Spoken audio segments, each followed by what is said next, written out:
You've been in Red Deer roughly 4 years. Yeah, just about. And this year you connected with a very good friend of yours, Carolyn Dawn Johnson, and you worked on writing some songs, yet you were remote from each other.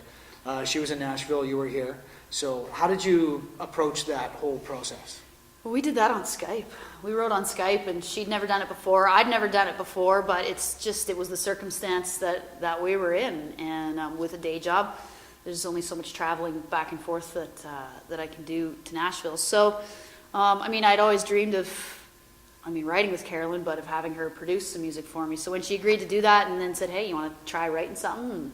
I definitely wasn't going to turn down that opportunity. That would have been silly. So it was, I had this idea that I had been sitting on for a while, and I thought that it would be cool for her. I sent her a few, but hoping that she would grab onto this one, and she did, and we just a few emails back and forth with some direction and stuff, and then got online one afternoon and banged her out. It was, I learned a lot, but I'm also super thrilled with the song. And you also wrote a song with Maddie McKay, who is Gord Bamford's guitar player. Good Day to Be Me. Yeah. That's actually a song that's on the radio all across Canada right now. How did you get together with Maddie? Well, just know Maddie from the scene, and he's around here, so it was a lot easier to have him over in the living room to write a song. And he's a talented guy.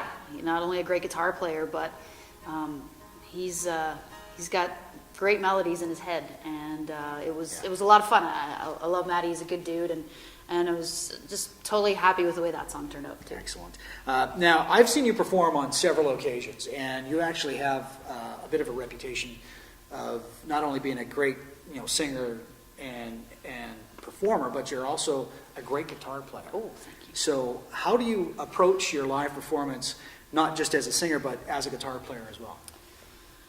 I don't know. I always feel like the guitar is part of me. It's not very often that I'll jump out and do a song without it.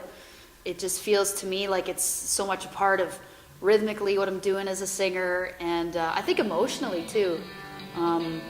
It doesn't feel right without one in my hands. So, I concentrated a lot in my teen years on playing guitar more than singing, I think. My grandma played, my mom played, my uncle played. So it kind of, I only took 2 lessons, and then I watched guys. I watched guys like Jay Bittner, who played for Patricia. I watched Carolyn, who's a great guitar player too. And Steve Fox, who produced that other stuff too. And anyone who can, and I saw a Keith Urban thing where he was just him and his guitar, and he made it sound like there was 6 guitars being played. And I think if you can do an acoustic thing and do a little bit more with it than just strumming, there's just some feeling to it. Nice. It's fun to rock out. So we're in a guitar show. Yeah, heaven. So hello. So you've played a ton of guitars in your life. What's your favorite guitar?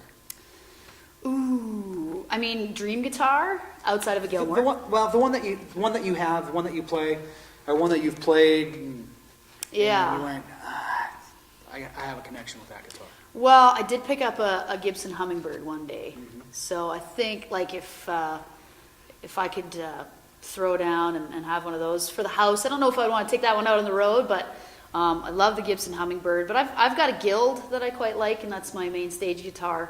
And I've got a Larrivee, which I like to write on, and it's kind of, when I do acoustic shows, that's the one I like to pull out. But my first guitar was the little, Sears baby guitar, and I got it for Christmas on my 10th birthday, and I got a Telecaster and a Telecaster. That's the cat is named after the guitar.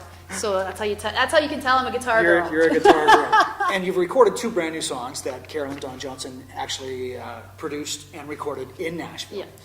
What have you done with those songs? Where are they available? Where can we get them? And what are the plans? An album?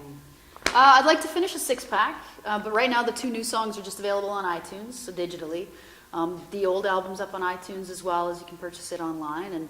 I'd love to finish another album. It's with a day job and stuff. It just requires some strategic planning, but I think it's. I just know that it felt good to do it again, and I love the radio, and I love the singing, and I love just how they, mesh together. It's worked out well. All right, enough talk. Let's get a Gilmore guitar in your hands, and let's hear some live music from Tera live at Gilmore Guitars.